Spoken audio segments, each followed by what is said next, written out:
Am Fürstenfeld. Willkommen, willkommen in unserer Abend-Aleph-Session. Schön, dass du da bist. Hallo. Hallo. Hallo, hallo. Hallihallo. Ja, Lodi. Ja, ich wurde so angeregt durch ein Gespräch mit unserer lieben Schwester Gisela, die wird auch demnächst reinkommen, nehme ich an.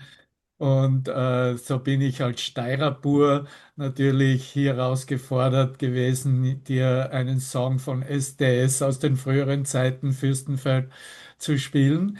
Und wenn du dir genauer diese Lyrik anschaust, was der wahrscheinlich als Hochdeutscher oder Preußin gar nicht so richtig gut verstehen kannst, dann werde ich dir hier mal ein paar Übersetzungen bieten, damit du hier mit unserem alpinen Ausdrucksweisen zurechtkommst. Und es geht darum in dem Song, dass er in einer Zeitung gelesen hat, dass halt die Szene in Wien unbedingt notwendig ist, um dabei zu sein. Und das fährt er halt mit seiner Gitarre und er ist ein Songwriter und spielt in Wien auf der Kärntner Straße, ne, zwischen Oper und Stephansplatz, wo sich alles abtummelt hin und natürlich mit der Perspektive, dass er groß rauskommen wird und dass ihn alle hören und dass er halt berühmt wird. Und dann er bringt halt zum Ausdruck, äh, der hat wollen sein Glück probieren in der großen fremden Stadt, hat glaubt, seine Musik bringt ihm aufs Rheinbahn-Express-Titelblatt. Ich weiß nicht, ob es diese Zeitschrift überhaupt noch gibt. Aus der Traum zerplatzt wie Seifenblasen, nix ist blieb, alles wie ein paar Schilling in sein Gitarrenkoffer drin. Ne?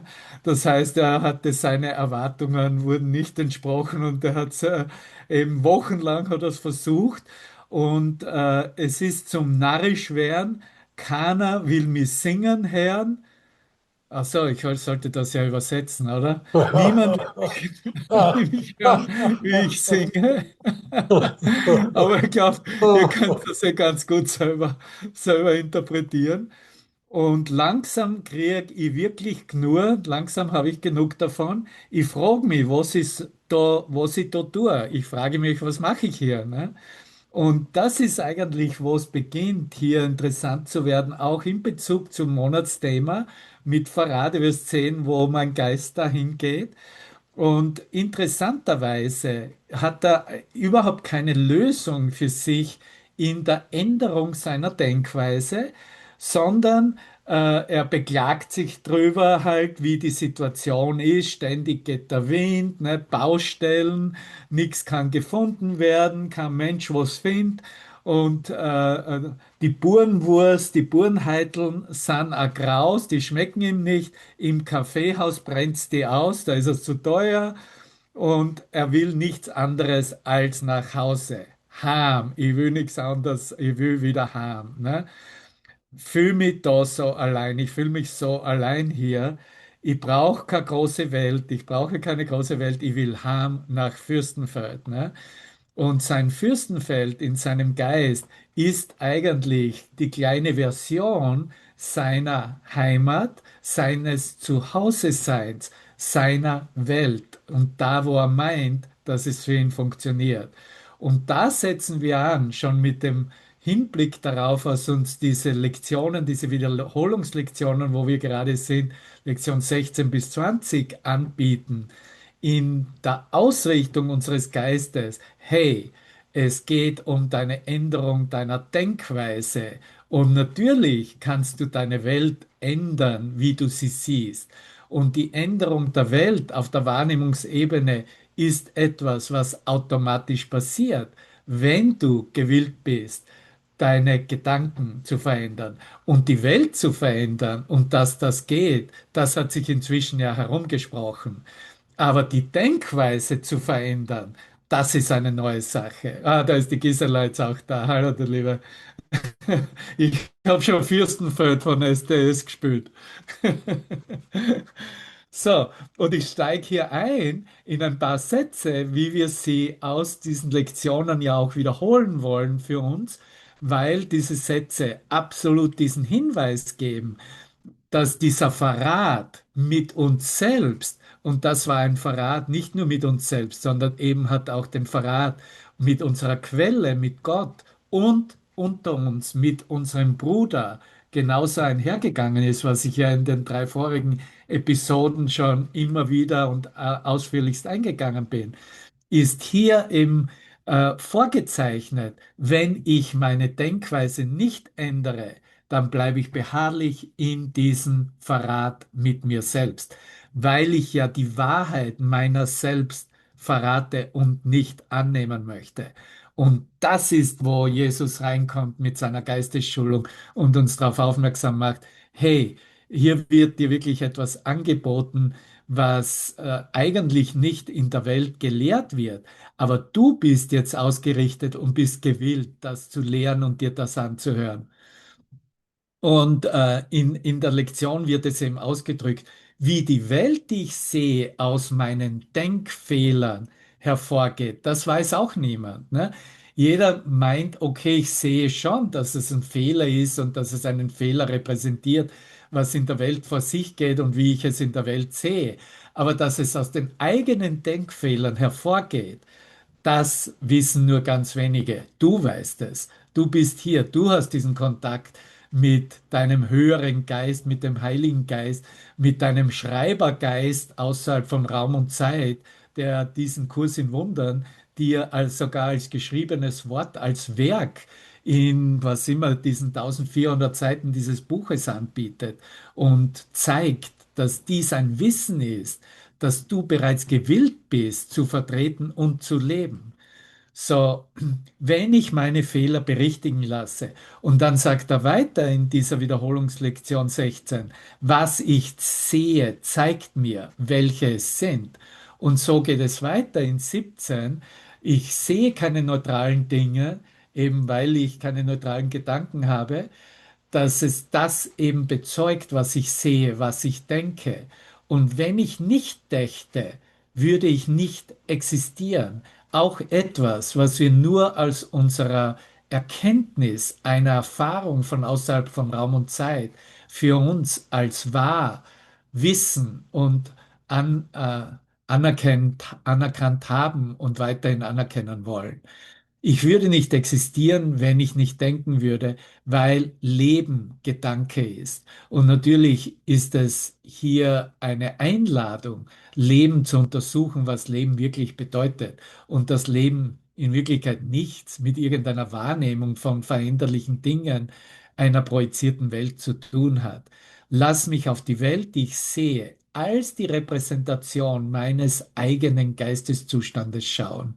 Hilf mir, dass ich lerne, dass das, was ich in der Welt und als Welt sehe, wirklich identifiziere als ein Resultat meines eigenen Geisteszustandes. Und ich weiß, dass sich mein Geisteszustand ändern kann und daher weiß ich auch, dass die Welt, die ich sehe, sich ebenso ändern kann. Und er geht dann in der nächsten Lektion 18 darauf ein, auf diese Notwendigkeit, meine wirklichen Gedanken anzurufen und in Erfahrung zu bringen. Und hier noch ein Hinweis aus den letzten Lektionen, die wir heute in der Wiederholung mitnehmen, die dieses Wiederbeanspruchen unserer geistigen Macht reflektiert. Und dann werde ich mehr auf das Monatsthema in Bezug darauf eingehen. Ich bin nicht allein im Erfahren der Wirkungen meiner Gedanken und ich bin entschlossen zu sehen. Und in dieser Lektion 19, in der zuerst zum Ausdruck kommt, dass ich eigentlich in nichts allein bin. Und hier lass uns hinhorchen und hinhören, was ich denke, sage oder tue, lehrt das ganze Universum, lehrt buchstäblich meine ganze Welt, wie ich sie sehe. Deine ganze Welt, wie du sie siehst, wird gelehrt dadurch, wie du denkst, wie du die Dinge zum Ausdruck bringst, was du tust, was auf Basis deiner Gedanken ja beruht. Und ein Sohn Gottes, wovon spricht er hier? Offensichtlich spricht er von mir, von dir, kann nicht vergeblich denken, sprechen oder handeln. Er kann in nichts allein sein. Es liegt daher in unserer Macht, jeden Geist, mit dem unseren zusammen zu ändern, zu verändern. Denn unser ist die Macht Gottes. Ich lese es für uns beide. Er hat es auf die erste Person bezogen. So, alles hängt davon ab, dass unsere Denkweise so ausgerichtet wird, dass das Faktum, dass in der Gabe Gottes eine Mächtigkeit, eine Macht gegeben wurde, die uns erlaubt, etwas zu entscheiden, um zu sehen, was unserer Quelle, unseres Seins entspricht und in dem Sinne hier weit darüber hinausgeht, was wir in Beurteilungen, in Kategorien über uns selbst, über unseren Bruder, über Gott gehalten und gedacht haben und in dem Sinne diese Macht erfährt, sodass ein Verraten unserer selbst nicht mehr notwendig ist, weil diese verräterischen Gedanken waren die Gedanken der Verleugnung darüber, was uns gegeben wurde, wer wir wirklich sind, welche Wahrheit sich durch uns ausdehnt und lehrt und in dem Sinne zeigt, demonstriert. Und ich möchte hier wirklich auf heute in dieser meiner erstmal in dieser Serie letzten Episode zu diesem Monatsthema noch einen Ausblick machen, was wir eigentlich als klassischen Verrat verstanden haben und worunter wir gelitten haben. Und ich will hier nicht eine Pandora-Box der Vergangenheit öffnen und wirklich machen, aber ich will diesen Ausblick oder diesen Rückblick auf die Vergangenheit hernehmen, um zu demonstrieren, wie notwendig es ist, hier aktiv zu bleiben in dieser Ausrichtung einer neuen Denkweise.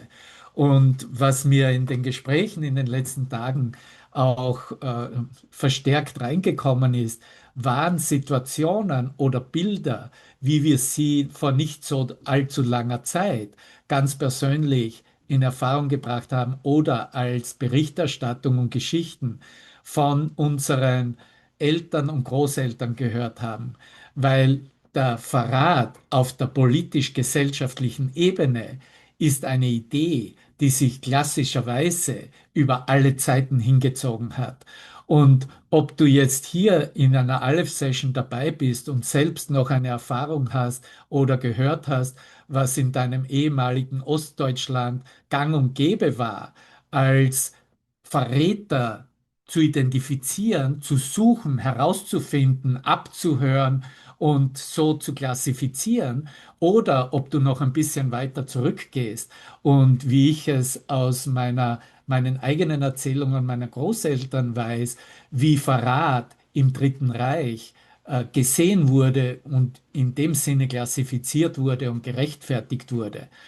Mein Großvater mütterlicherseits, Veronika, wenn du da bist, zeig dich vielleicht einen Moment, weil sie dieselbe Abstammung haben wie du, aus einem Südtiroler, der irgendwo aus einem Tal heraus in das österreichische Enztal, in die Steiermark umgesiedelt sind. Und Hubert und Gisela wohnt ja in der Steiermark. Ich bin ein Steirer. Der Hubert ist ein halber Steirer durch seinen Kontakt mit Gisela und Fred. Und so treffen wir uns immer wieder in, in, in unseren steirischen Erzählungen auch. Und zurückzukehren auf diese Erzählung, wie es meinem Großvater erging, weil mein Großvater war der Stiefelputzer vom Kaiser Franz Josef, nur damit du weißt, welche adeligen Verbindungen ich in meiner Genetik trage. Und er als Soldat und Stiefelputzer des Kaisers hatte natürlich eine eher, wie soll man sagen, aristokratische politische Meinung. Und aus diesem Grunde war er kein Fan von diesen Änderungen, wie sie von Deutschland auf Österreich übertragen wurde, ohne hier Namen zu nennen, die das Dritte Reich ausmachte. Und es hat nicht sehr lange gedauert. Alle Söhne wurden natürlich eingezogen. Keiner von denen ist zurückgekommen aus dem Norden Europas. Und egal, es hat nicht lange gedauert Und nachdem mein Großvater, so wie ich, eine große Schnauze hatte und sich wahrscheinlich nicht zurückhielt im Gasthöfen, um seine Meinung zum Ausdruck bringen, was er über irgendwas dachte, hat es nicht lange gedauert. Und ihr wisst ja, wie diese Spezialeinheit dieser Schutzstaffel, die die Gestapo ausmachte, aufgetreten ist aus Erzählungen beziehungsweise aus historischer Berichterstattung. Und er wurde ganz klassisch als Verräter hingestellt. Als Verräter, das wurde damals als Volksverrat bezeichnet und das wurde bestmöglichst, und ich bin nicht einmal jetzt ein Historiker und kann gar nicht da mit Historikern mitreden, aber mich interessiert es und ich bilde mich auch weiter mit Hilfe von Dokumentationen. Und mit meinem historischen Wissen weiß ich, dass der Volksverrat bestens gerechtfertigt war und eben diese Persönlichkeiten ausgesucht wurden, die letztendlich nicht zustimmten, auf diesem Selbstverrat, also sich selbst zu verraten und das, was die Ausrichtung im Heiligen Geist und in der Wahrheit mit sich gespürt wurde oder gewusst wurde, und die nicht diesem Selbstverrat mitgingen und zustimmten, die wurden ausgesucht und ausgewählt und selektiert und letztendlich versucht, so auszusortieren, dass hier überhaupt keine Möglichkeit eines Lernens mehr gegeben wäre. Das nur mal so auf einer Ebene zusammenzufassen, damit du einen Rückblick hast, wo du eigentlich herkommst aus deiner Genetik, und egal in welcher Tradition wir aufgewachsen sind, das hat es immer gegeben. Und als ich einen Blick darauf geworfen habe, wie das von der Stasi im ehemaligen Osten gehandhabt wurde, sehe ich keinen großen Unterschied. Es muss jemand identifiziert sein, der sozusagen eine objektive Autorität, die sich gerechtfertigt fühlt, die Regierungs- und sagen wir mal so, die Führungsposition einzunehmen und die diese nicht voll und ganz Gehorsam leisten, beziehungsweise in irgendeiner Form einen Widerstand aufzeigen, dass die gefunden werden müssen, auf die muss gezeigt werden, die müssen einer Bestrafung untergehen. Und am besten weiß das Ego ja, ist es die Strafe des Todes. Nun, wie ist es meinem Großvater ergangen? Mein Großvater hatte einen großen Vorteil. In diesem kleinen Nest und in diesem Tal vom Enztal, was das Großsölktal ist, alle Deutschen müssten es kennen, weil wenn man da auf Urlaub ist im Juli und man will über den Sölktal rüberfahren auf die andere Seite ins Murtal, dann kann es durchaus sein, dass es mal einen halben Meter schneit im Juli. So, es ist bekannt für seine Wetterumschwünge. Und er war da drinnen in Mössner, in der Großsölk, wo sie gewohnt haben, der Tischler. Er war der, wie heißt es auf Deutsch, der Zimmermann, so wie Jesus es war. Und als Tischler war er und als Zimmermann war er der Einzige, der die Särge zusammenzimmerte für das ganze Tal. Und die Gestapo war bereits im Haus und wollte ihn verhaften. Und dann ist der Bürgermeister gekommen, der ein totaler Nazi war und hat interveniert und für meinen Großvater gesprochen und hat gesagt, bitte nehmt ihn nicht mit, weil dann haben wir niemanden mehr, der die Särge zusammennageln könnte. Und dann haben sie davon abgelassen, was ein Wunder war, selbst zu der Zeit. Und haben es belassen, dass sie ihn halt weiterhin beobachten werden. Und wenn er weiterhin solche Sachen sagt, dann ist es aus mit ihm. Und solche Ideen über Verrat mit einer äußeren Autorität, wie es sozusagen dargestellt wird, ist in Wirklichkeit nichts anderes als der Verrat mit sich selbst, mit der Wahrheit. Wenn wir uns mit dem verraten, wer wir sind und was uns gegeben wurde als Gabe Gottes, dann zeigen sich Bilder, in denen aufzeigt, hey, du bist eigentlich ein Verräter für diese Welt und aus diesem Grunde müssen wir dich ausfindig machen und müssen dich sozusagen aussortieren. Und ich gehe mal ein hier auf eine Lektion, die später kommt, die Lektion 195, in der gelehrt wird, dass Liebe der Weg ist, den wir in Dankbarkeit beschreiten.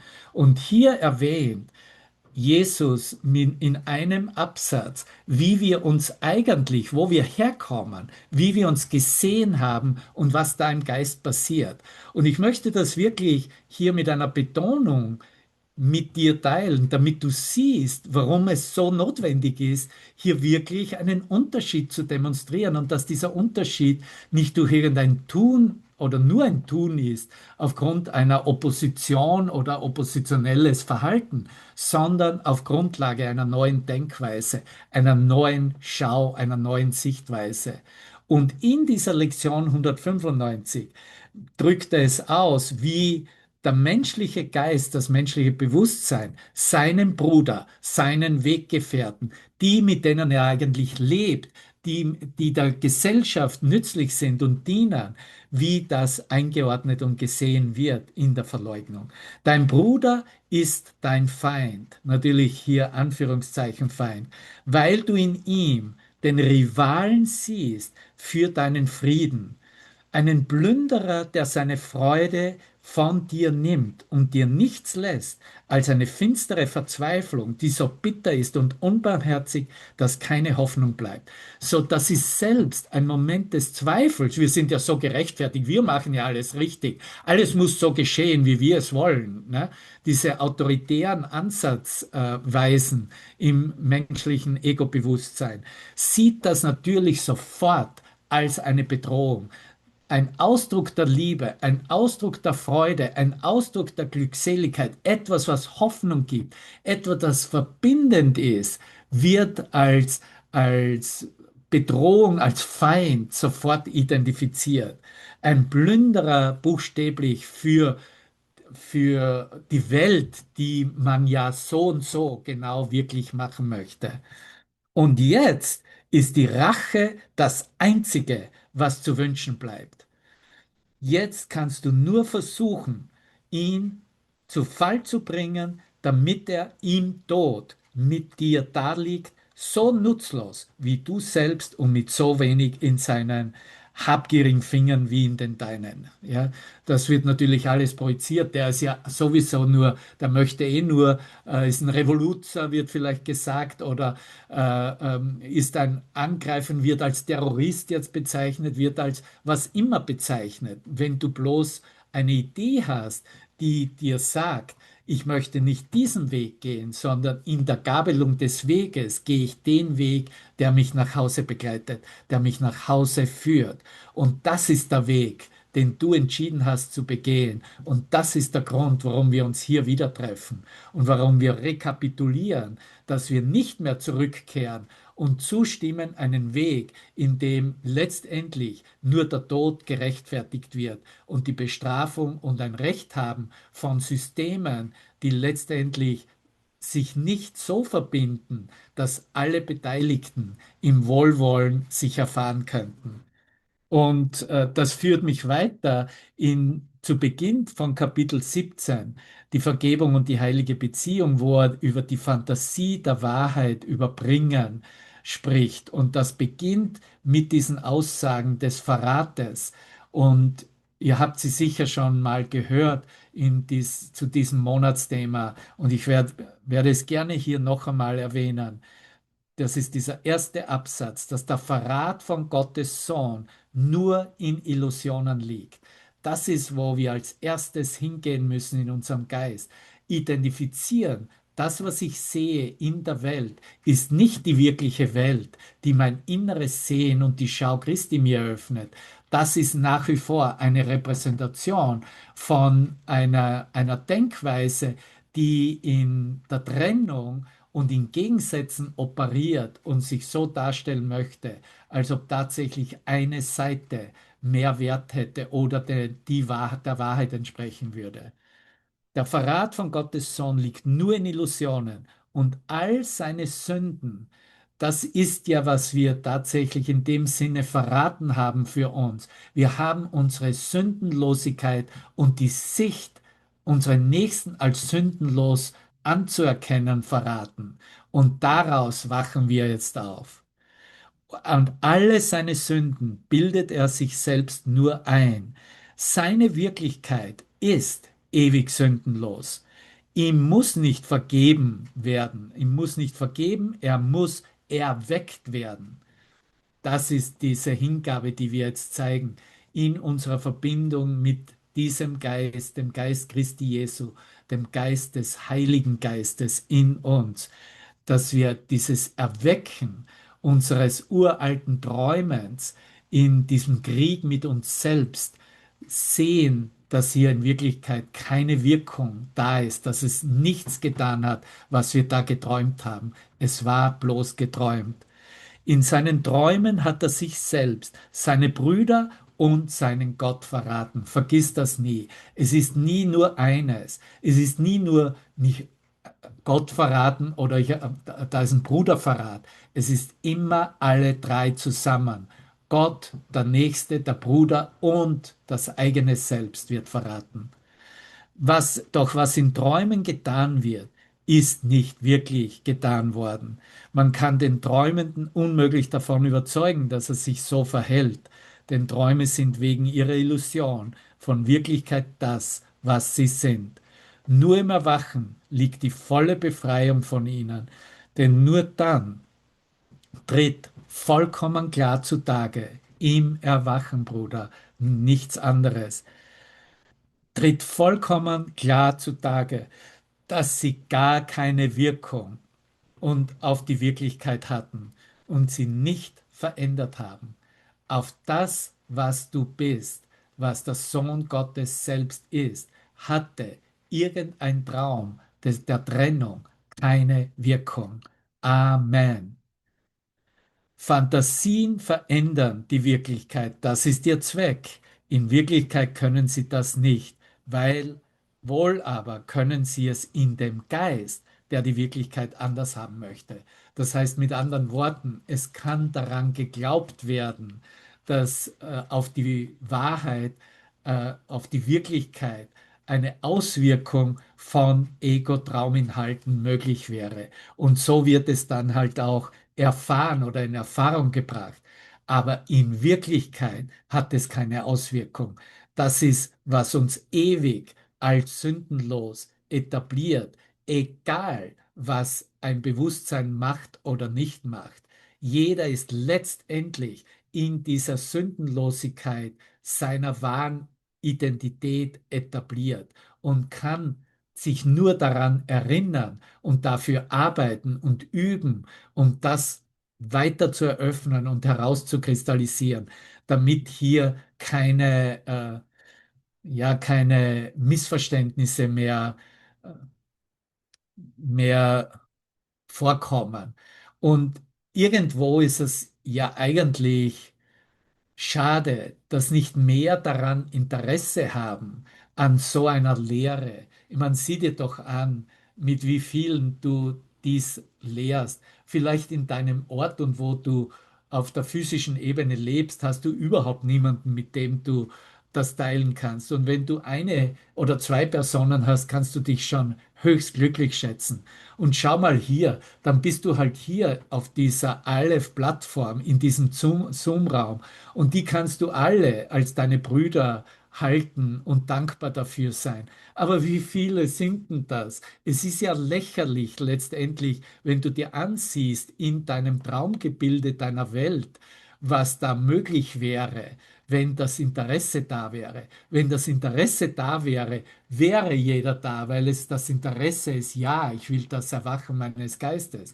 Ja, ich will mich erinnern, dass es eine Lehre gibt, die mir aufzeigt, dass es keine Wirkung meines Träumens auf meine Wirklichkeit gibt. Offensichtlich ist es gut genug, wie es eben aussieht in der Identifizierung von Wirklichkeit innerhalb des Träumens. Ist ja nicht so schlimm, geht mir ja nicht so schlecht. Ne? Ja, warte mal ab. Ja? Jeder von uns hier, diese wenigen, die wir sind, war auf seinen Knien und hat Gott, nicht nur irgendein Ego-Aspekt, um Hilfe gebeten.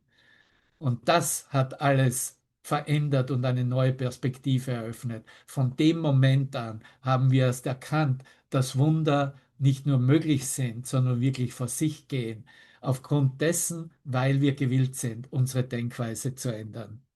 Und das führt mich in das Kapitel 21, in unser Vernunft- und Wahrnehmungskapitel, das immer für mich sowieso ein Backbone, das ist das Rückgrat der gesamten Lehre von Ein Kurs in Wundern. Und die letzte unbeantwortete Frage, ein interessanter Abschnitt, Abschnitt 7, der darauf eingeht, auf diese Machtlosigkeit. Es wird mehrmals der Ausdruck das Heer der Machtlosen bezeichnet.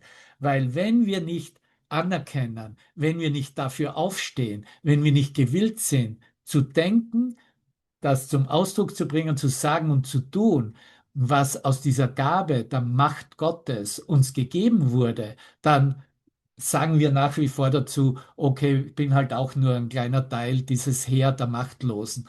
Aber das stimmt ja nicht. Das bist du nicht und das wirst du nie sein und dem brauchst du nicht zustimmen. Und hier kannst du jetzt hergehen, ob du selber eine Stasi-Geschichte parat hast oder eine Geschichte aus dem Dritten Reich. Und sieh das vielleicht aus dieser Perspektive, weil was wir auch sehen zur derzeitigen Epoche, in der wir uns befinden, alles wiederholt sich doch bloß. Es gibt doch nichts Neues. Alles, was wir sehen, was in der Welt vor sich ging, ist nichts anderes als eine Wiederholung, worunter wir schon für lange, lange Zeit gelitten haben. Und aus diesem Grunde bedarf es dieses Gewahrsein darüber, um nicht dieselben Fehler wiederzumachen oder dem zuzustimmen, diesen Fehlern. Es sind Fehler, es ist nicht eine Sünde, aber Fehler wurden korrigiert und dürfen und müssen und sollen korrigiert werden. Und hier ab diesem zweiten Absatz, und hier habe ich jetzt mehrere Absätze, die ich mit dir durchgehen möchte, kannst du sehen, wie dieses klassische Konzept des Verrates wirklich sich öffnen darf und öffnen muss durch unsere Neuwahl und Entscheidung zu einer neuen Denkweise und was uns hier Jesus selbst anbietet dabei. Niemand glaubt, dass Gottes Sohn machtlos ist. So beginnt er hier. So, irgendwo weiß jeder, dass im Geist Macht ist. Aber hör hin, diejenigen, die sich als hilflos sehen, diejenigen, die glauben, dass sie unterdrückt werden können, diejenigen, die glauben, dass sie nicht die Macht der Entscheidung in sich tragen, müssen glauben, dass sie nicht der Sohn Gottes sind. Was können sie dann anderes als sein Feind sein? Und was können sie tun, als ihm seine Macht zu neiden und sich durch ihren Neid selber Angst vor ihr einzujagen? So jeder, der eigentlich dafür gearbeitet hat, ob in dieser Verfolgung und Abhörung und in diesem Verrat des Nachbarn, da wurden ja Nachbarn verraten, die dann dafür bestraft wurden, was sie gesagt haben oder getan haben, ja, leidet eigentlich unter der Emotion auch des Neides, der Teil der Verratsemotion ist, weil er in Wirklichkeit in sich selbst gespürt hat, dass er eigentlich eine Macht der Entscheidung und der Denkweise und des Ausdrucks auch für sich in Anspruch nehmen möchte. Und dieser Neid hat zu Angst geführt. Sie sind die Finsteren, bezeichnet er sie, stumm und voller Angst, allein und ohne Kommunikation, die fürchten, dass die Macht des Gottessohnes sie erschlagen werde und ihre Hilflosigkeit gegen ihn aufrichten. Sie schließen sich, und hier ist der Ausdruck zum ersten Mal, sie schließen sich dem Heer der Machtlosen an und führen ihren Krieg der Rache, der Verbitterung und Bosheit gegen ihn, gegen diesen Nächsten, gegen den Bruder, um ihn eins mit sich zu machen. Das ist eigentlich die Intention dahinter. Und weil sie nicht wissen, dass sie mit ihm eins sind, wissen sie nicht, wen sie hassen. Sie sind fürwahr ein jämmerliches Heer. Und jeder greift mit ebensolcher Wahrscheinlichkeit seinen Bruder an oder wendet sich gegen sich selbst, wie er sich erinnert, dass sie glaubten, eine gemeinsame Sache zu haben. Noch einmal, wenn du da mitlesen möchtest, das ist auf der Seite 463 im Textbuch.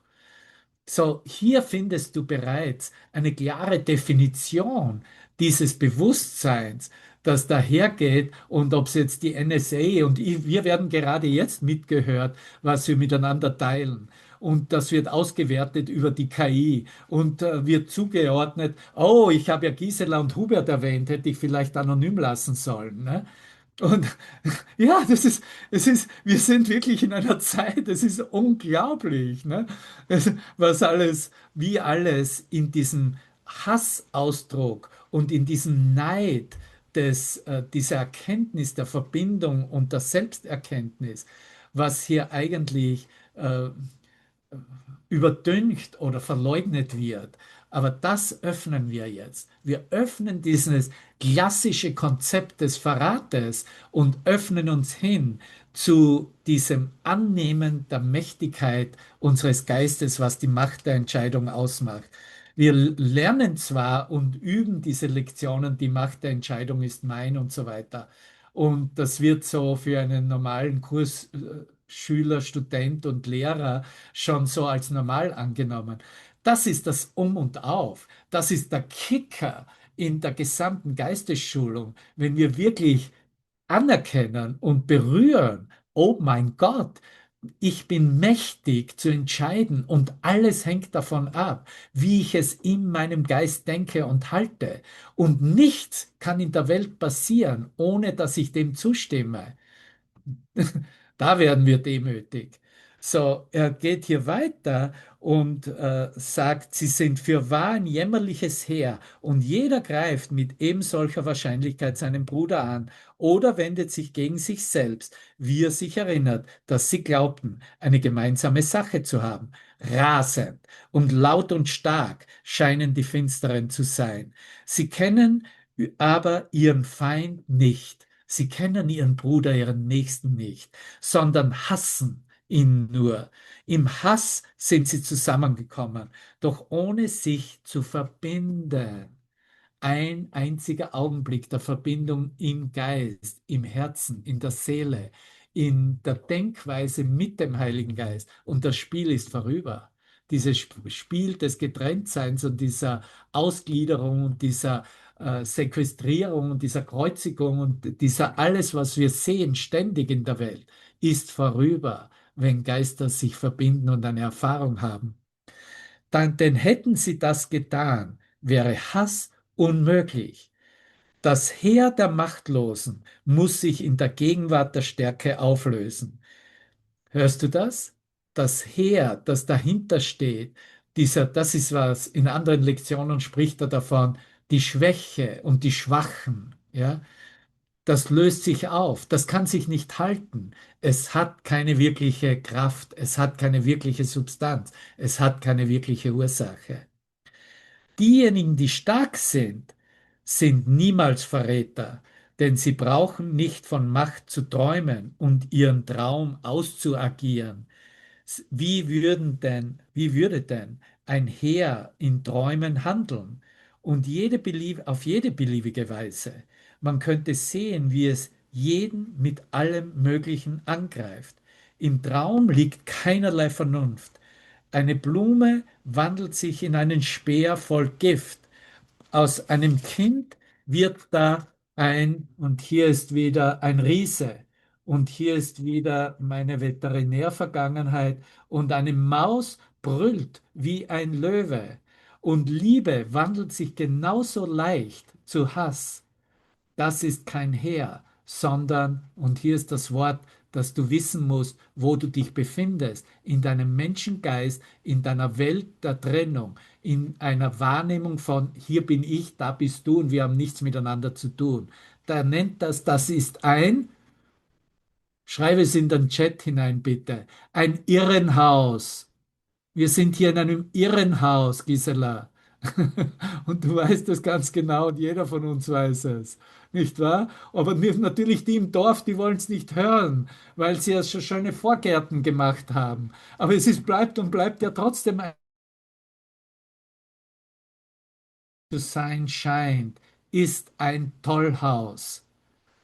So, ich hoffe, du kannst mich noch hören und meine Internetverbindung ist gut oder halbwegs gut.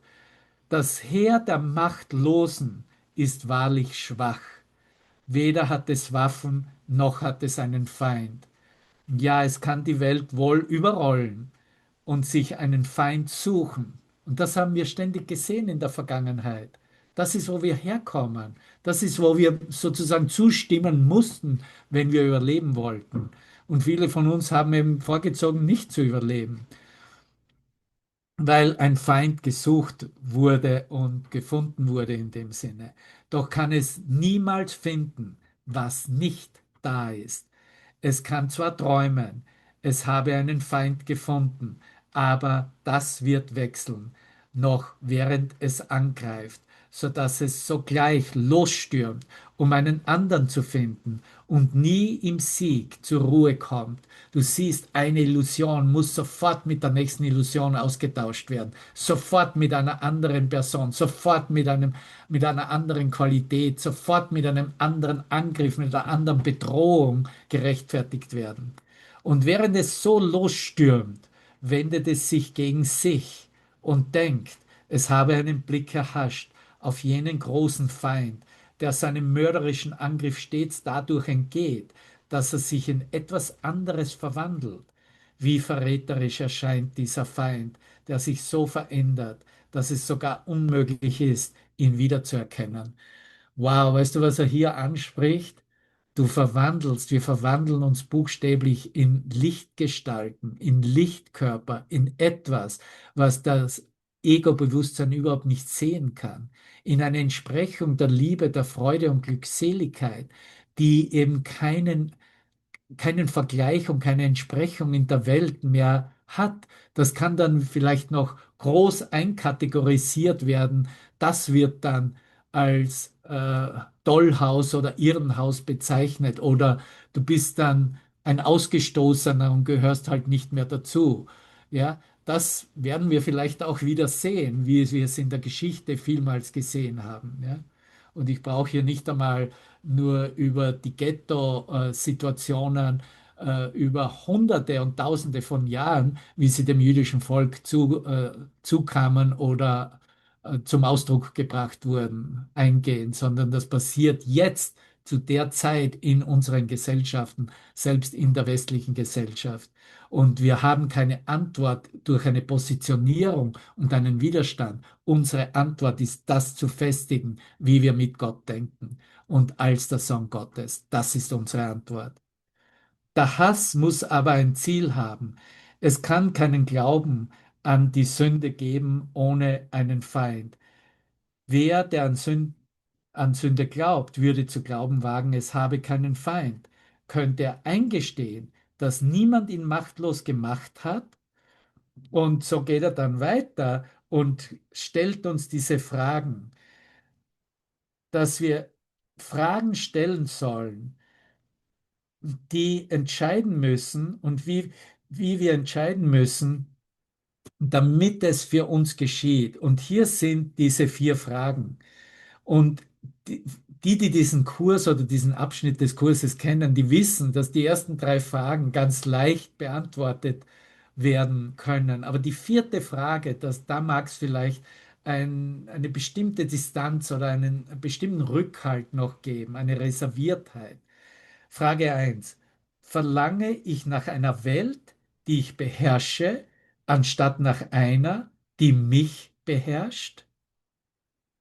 Verlange ich nach einer Welt, in der ich mächtig bin, anstatt hilflos? Dritte Frage: Verlange ich nach einer Welt, in der ich keine Feinde habe und nicht sündigen kann? Und da mögen wir ganz klar sagen, ja, ja, ja, natürlich. Ja. Ich habe die Macht der Entscheidung und die will ich auch in Anspruch nehmen. Ich nehme die Macht meines Geistes an, anstelle Hilflosigkeit und Schwäche zu demonstrieren. Ich verlange nach einer Welt, in der ich keine Feinde mehr sehe noch identifiziere und damit anerkenne, dass sowohl ich wie alle Repräsentanz meines Selbstes und meines Geistes sündenlos ist. Und hier ist die vierte Frage. Und will ich sehen, was ich verleugnet habe, weil es die Wahrheit ist? Will ich tatsächlich Evidenz, Beweisführung davon sehen, was ich verleugnet habe? Was wurde denn verleugnet? Die wirkliche Welt wurde verleugnet. Die Schau wurde verleugnet. Die Sündenlosigkeit wurde verleugnet, weil dies Qualitäten sind, die die Wahrheit unseres Selbstes repräsentieren. Und dann spricht er im nächsten Absatz weiter und geht noch einmal auf diese letzte Frage ein und sagt, dass diese letzte Frage in der Tat die letzte ist, die du zu entscheiden brauchst. Und sie scheint immer noch eine Bedrohung zu enthalten, die die anderen für dich verloren haben. Und dieser eingebildete Unterschied bezeugt deinen Glauben, dass vielleicht doch noch die Wahrheit dein jener Feind ist, den du vielleicht noch finden wirst oder finden willst. Und hier, so scheint es, würde demnach der letzte Rest von Hoffnung liegen, die Sünde zu finden und die Macht nicht zu akzeptieren und die Sünde weiterhin aufrechtzuerhalten und zu sagen, hey Bruder, das, was du gemacht hast, dem kann nicht vergeben werden. Das ist auf ewiglich gesetzt und fixiert als Sünde, für die du Bestrafung erleiden musst. Vergiss nicht, dass die Wahl der Sünde oder Wahrheit, der Hilflosigkeit oder der Macht die Wahl ist, anzugreifen oder zu heilen. Hier ist die Macht der Entscheidung, wo wir, wo wir uns ganz klar dafür ausrichten, dass wir nur mit der Heilung unseres Geistes und so mit der Repräsentation unseres eigenen geheilten Geistes gehen. Noch einmal, vergiss nicht, dass die Wahl der Sünde oder Wahrheit, der Hilflosigkeit oder der Macht die Wahl ist, anzugreifen oder zu heilen. Denn Heilung kommt von Macht und Angriff von Hilflosigkeit. Wenn du angreifst, den kannst du nicht heilen wollen. Und der, den du geheilt haben möchtest, muss der sein, den du ausgewählt hast, dass er vor Angriff geschützt werde. Das können wir ganz leicht identifizieren. Du kannst absolut als Mensch ganz einfach und simpel erkennen und sehen, ob hier in einem Bild ein Angriffsgedanke zum Ausdruck gebracht wird oder ob hier ein Schutz vor Angriff demonstriert wird und in dem Sinne die Macht für die Wahl der Heilung demonstriert wird. Was ist diese Entscheidung anderes als die Wahl, ihn entweder mit des Körpers Augen zu sehen oder in dir durch die Schau offenbaren zu lassen? Wie diese Wahl ihre Wirkungen zeitigt, das ist nicht dein Problem. Doch was du sehen willst, muss deine Wahl sein, muss unsere Wahl sein. Dies ist ein Kurs in Ursache, nicht in Wirkung. Und dann geht er weiter auf diese Wirkungen der Sünde, die in irgendeiner Weise gesehen oder betrachtet werden in Momenten, in der der Geist noch im Üben und in der Umwandlung sich befindet. Und hier fügt er hinzu, schiebt er nach, dass das Einzige, was du zu tun brauchst, ist einfach dich zu fragen, ist es das, was ich sehen möchte? Will ich das? Will ich das für mich? Ist es dies? Ist es das, was ich sehen möchte? Es ist wirklich so einfach, Bruder. Du willst nicht eine Welt des Angriffes sehen. Du willst nicht eine Welt der Sünde und der Bestrafung sehen. Du willst nicht eine Welt sehen, die sich nur rechtfertigen kann, indem Auslöschung, Ausmerzung, Verfolgung entsprechende Basisgedanken und Bewusstseinsinhalte darstellen. Das ist die einzige Entscheidung, sagt er. Und zum Abschluss von diesem Abschnitt noch aus dem Absatz 11.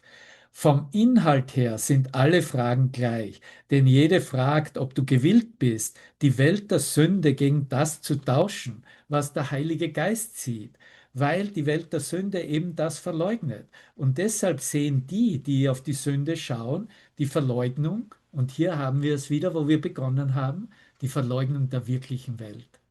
Das ist, was verleugnet wird oder wo vielleicht noch ein Zögern und Zaudern da ist, weil die wirkliche Welt, die Wahrnehmung der Wahrheit so eröffnet, in der die gesamte Welt verschwinden wird. Fügt deinem Verlangen, die wirkliche Welt zu sehen, den Wunsch nach Konstanz bei. Und so wird das Verlangen zu deinem einzigen.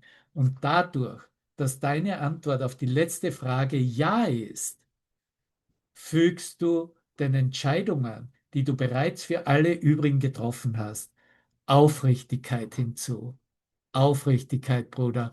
Wenn wir uns erkennen in unserer Verbindung, erkennen wir sofort die Aufrichtigkeit. Das ist die Ehrlichkeit mit der Wahrheit unserer selbst.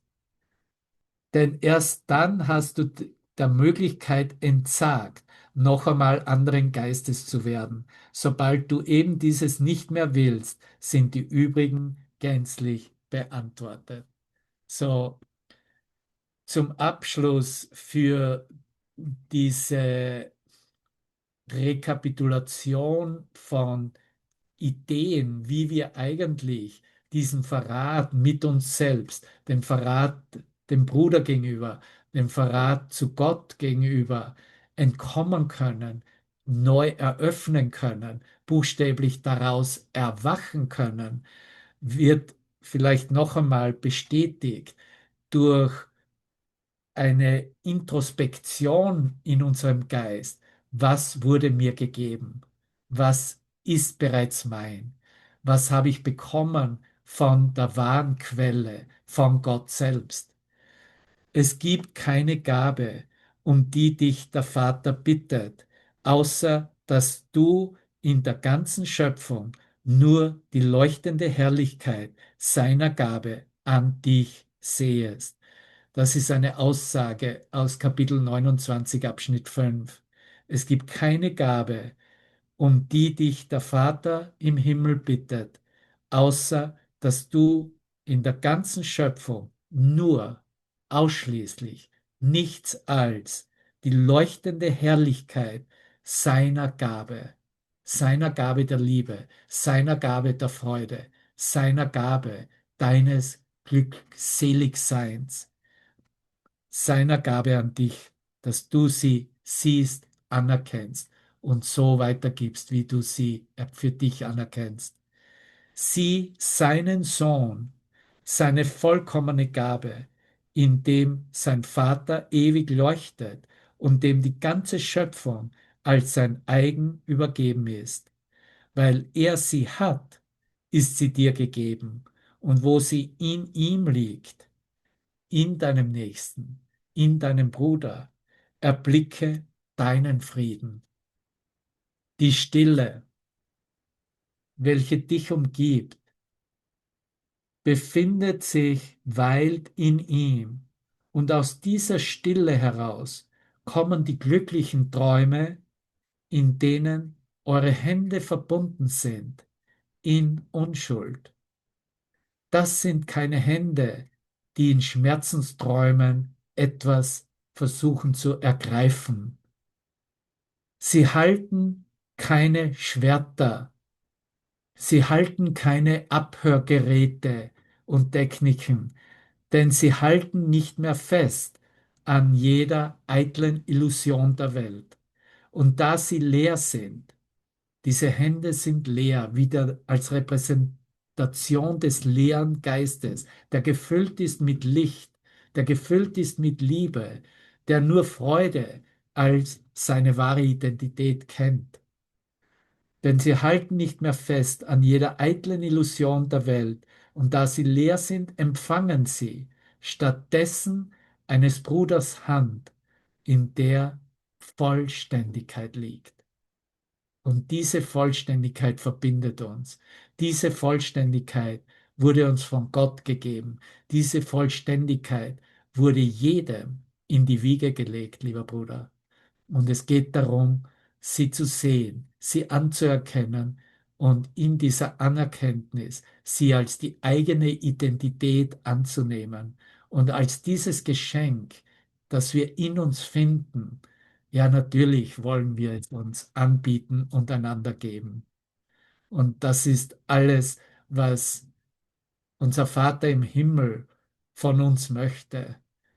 Und er weiß bereits, dass wir dies tun, weil wir klarer und klarer darüber werden, wie wenig Sinn irgendeine andere Art des Träumens im Getrenntsein für uns bedeutet. Es hat nämlich keine Bedeutung. Es ist vollkommen bedeutungslos.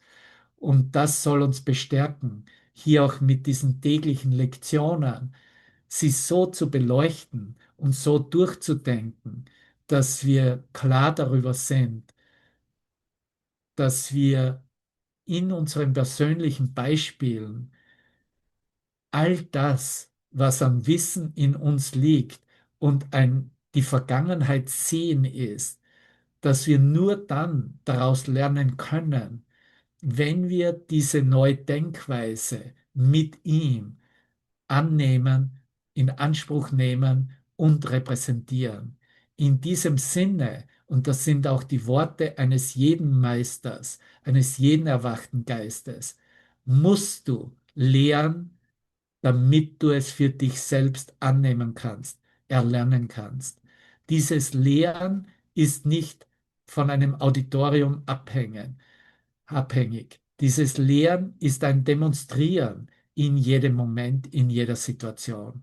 Ein Demonstrieren, welche Denkweise ich, du, wir gewillt sind zu vertreten und ausdehnen zu lassen durch die Qualität des Lichtes selbst, das durch jeden Gedanken Gottes sich in natürlicher Art und Weise in das ganze Universum hin ausdehnt, so wie wir es gehört haben in diesen Wiederholungslektionen. Dies ist tatsächlich das ganze Universum, was es repräsentiert, womit es kommunizieren möchte und in Verbindung steht und buchstäblich erinnert.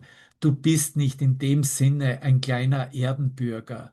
Du bist ein Erdenbürger im erwachten Geist, der das gesamte Wissen des Universums repräsentiert. Das gesamte Wissen des Universums ist der Schöpfungsgedanke selbst, ist das, was Liebe in sich selbst ist. Das ist nicht eine Emotion, das ist der Gedanke selbst.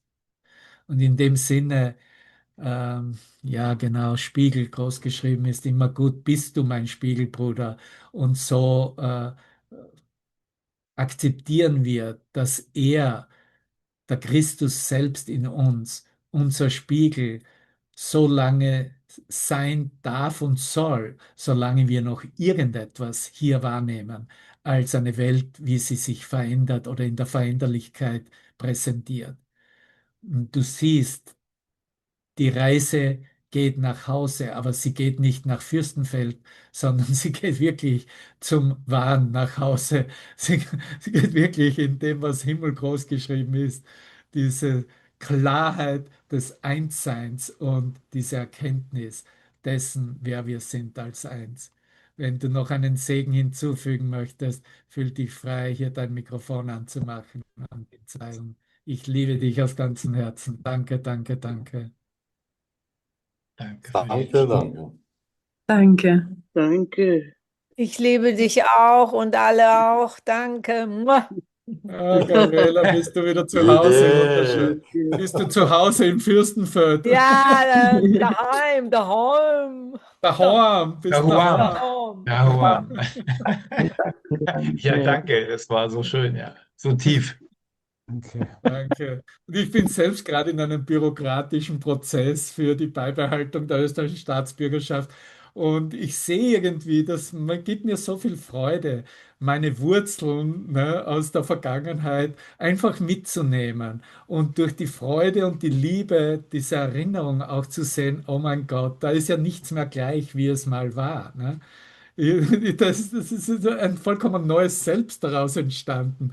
Und selbst dieses Selbst wird sich weiter verwandeln und eröffnen in der Evolution des Geistes und in jeder Ausdrucksweise vollständig verschwinden und zu Licht werden. Das ist unsere Perspektive, ne? Und darin sind wir gemeinsam und eins, ne? Dafür sagen wir Gott selbst, unserer Quelle, Dank. Und ich habe noch einen speziellen Song für dich. Diesmal kommt er wieder von SDS und kennt ihr den Ausdruck Gö? Gö ist auch wieder was ganz was. Gell, gell heißt es auf Hochdeutsch. Gell? Auf Gell, Hochdeutsch. gell, du bleibst heute Nacht bei mir. Ja, bist du dazu bereit? Klar. Oh. Okay, schauen wir uns mal an, was SDS dazu zu singen hat. Danke, ihr Lieben. Danke. Gibt es Bandel aus die Haar?